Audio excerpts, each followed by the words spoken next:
No todo lo que hace el Estado va a afectar los derechos colectivos, y es en esa discusión en la que deberíamos centrarnos los próximos años, ¿no? Identificar bien qué es lo que genera afectación a los derechos colectivos, porque a veces nos olvidamos que hay otro derecho que el mismo convenio lo establece, el convenio 69. O sea, el convenio habla de dos piedras angulares: el derecho a la consulta previa y el derecho a la participación indígena, ¿no? ¿Cómo vamos a dar esa participación? ¿Cómo se da? ¿Cómo se recoge la voz de los pueblos? Porque lo que importa es que los pueblos opinen sobre las diferentes políticas. En algunos casos pasarán por consulta previa, porque hay una afectación. En otros casos conversaremos sobre participación indígena.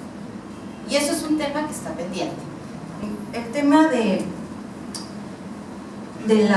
lo que se consulta, de los acuerdos, y esa es una reflexión general. Los acuerdos serán mejores con mayor contenido en los temas de consulta. Además, los acuerdos son de obligatorio cumplimiento cuando tu medida esté identificada y cuando hay una real afectación de derechos colectivos.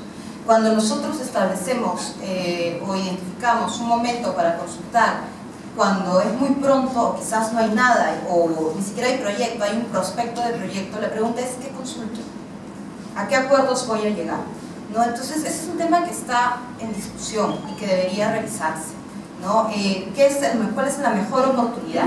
Si bien todos estamos de acuerdo que se debe consultar cuando hay una afectación de derechos, lo de la oportunidad va a depender de cada caso, de cada momento, de cada proyecto, ¿no? En políticas, en planes, o sea, yo me acuerdo, la veo Ketty, en el tema de la política de salud, que ha sido el primer proyecto que se consultó a nivel nacional con salud, las discusiones a veces eran muy generales, porque la política era muy general, ¿no es cierto? Y después hemos visto que lo mejor quizás es consultar los planes, como se ha hecho con el plan de IB, o el reglamento, como se está haciendo con el reglamento de la ley de lenguas, ¿no? Entonces, el proceso de consulta es un proceso, un derecho que, si bien ha sido ratificado por el Perú con el convenio y que está vigente desde el 95, en la práctica lo estamos implementando desde el mediados de 2013, ¿no? 2011 la ley, 2012 el reglamento, mediados del 2013 los primeros procesos. O sea, estamos implementando el derecho a la consulta. Ese piso tiene que ir para arriba, tiene que mejorarse, se tiene que ver qué cosas se mejoran, qué cosas hay que modificar,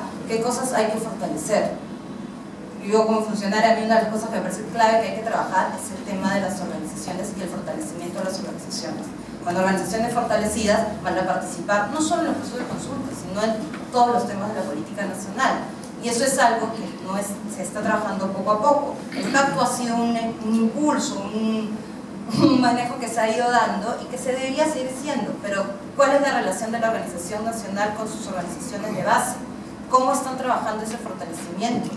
Cómo la comunidad, o sea, en los procesos más locales uno va a las comunidades, uno va a la zona y hay una serie de problemas con las mismas organizaciones.